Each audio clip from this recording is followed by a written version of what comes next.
His Excellency Imran Khan, the Prime Minister of the Islamic Republic of Pakistan, and his high-level delegation this evening.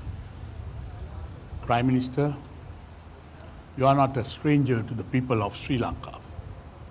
There are millions in this country who have admired you, your leadership on the cricket field as a captain of the Pakistan national team. Your country continues to be a valuable bilateral partner, and Sri Lanka considers Pakistan a close and genuine friend.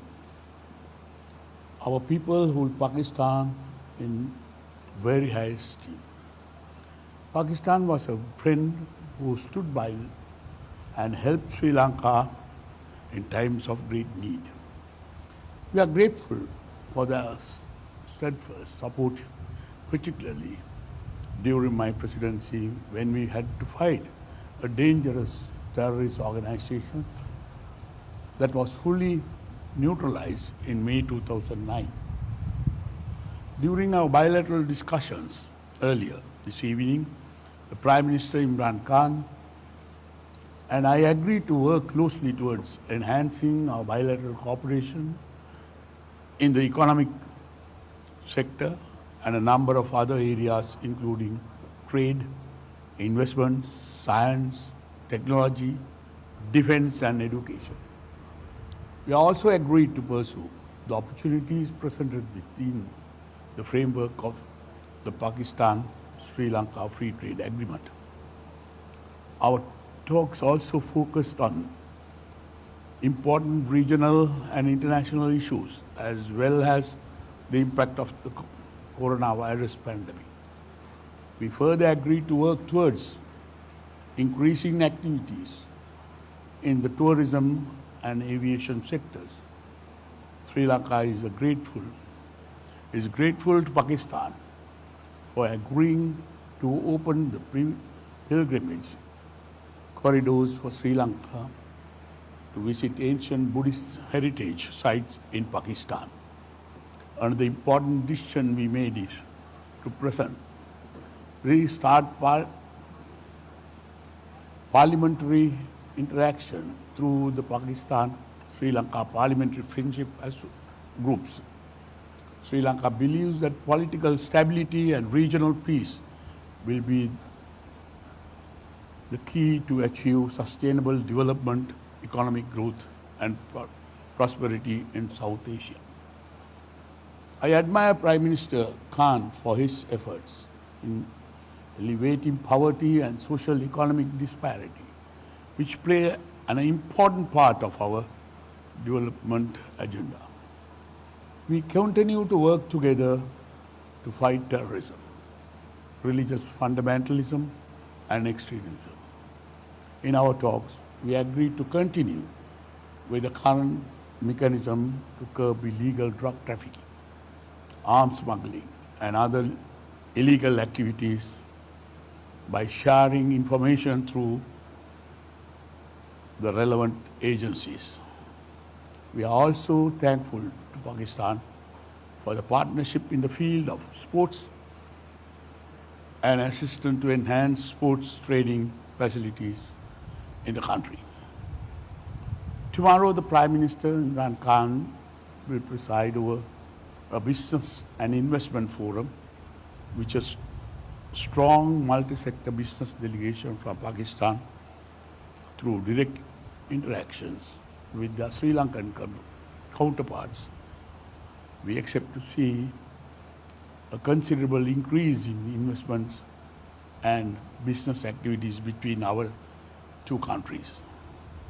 While thanking the Prime Minister Imran Khan and the delegation for undertaking this official visit to Sri Lanka, I am deeply grateful to you and for honoring Sri Lanka with your visit here.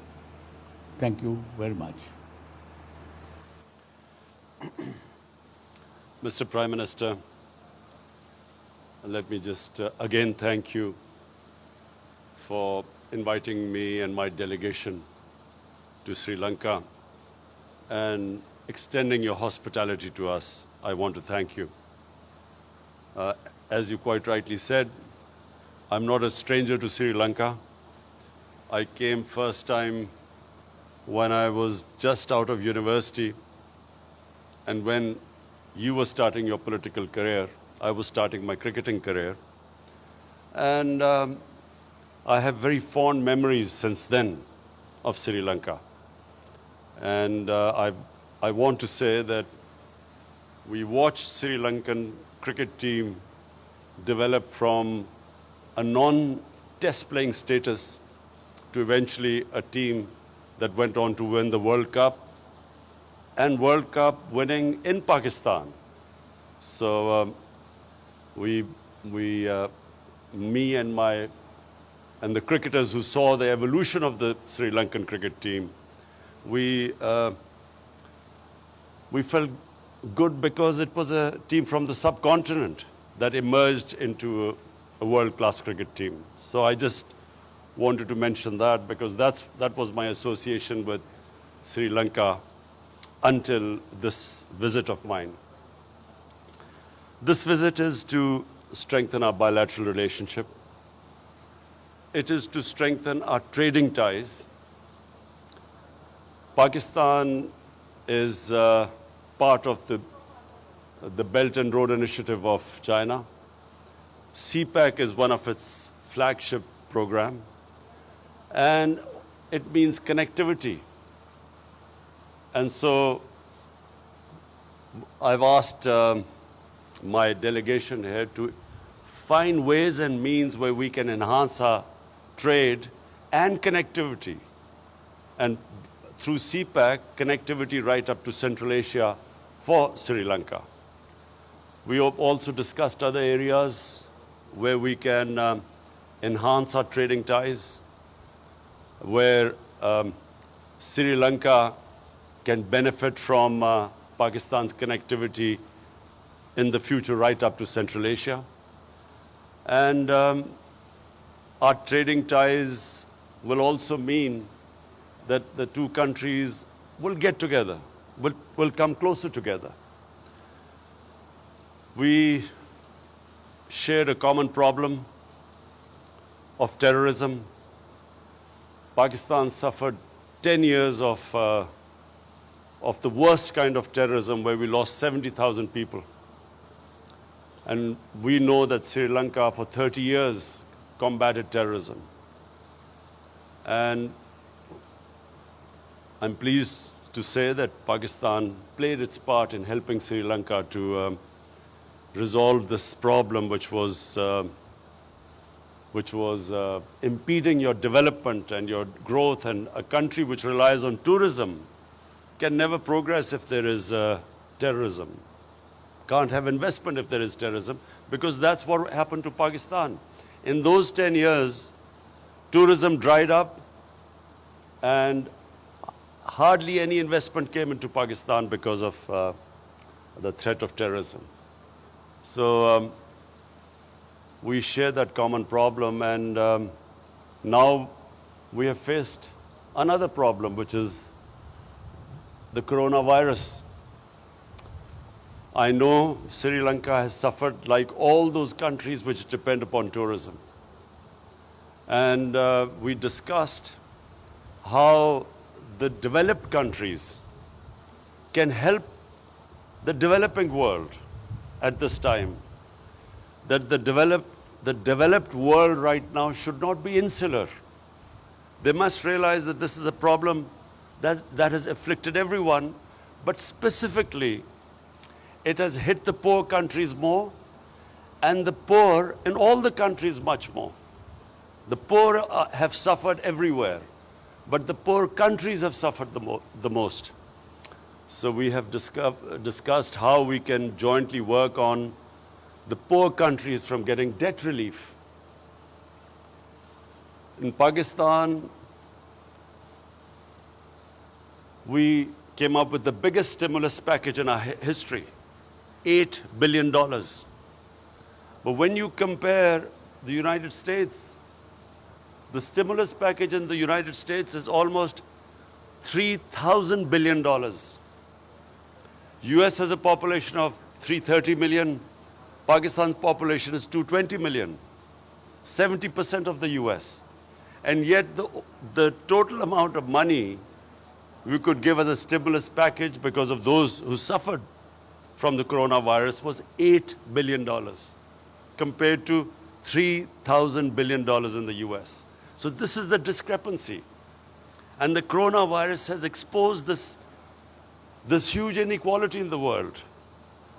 And that's why I feel that the world organizations like the United Nations should step in and look after the countries that have taken a real beating because of this coronavirus. Apart from that, Mr. Prime Minister, I want to invite you again in front of the media to Pakistan. And Pakistan has probably one of the greatest Buddhist heritage in the world.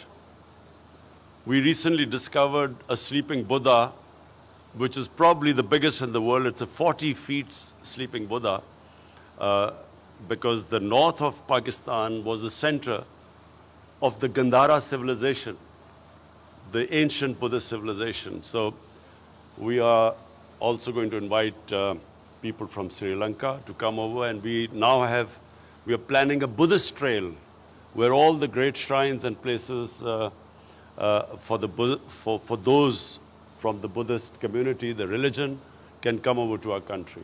And of course, I start with inviting you most of all, Mr. Prime Minister. And thank you again for your hospitality. No, thank you very much. And thank you very much for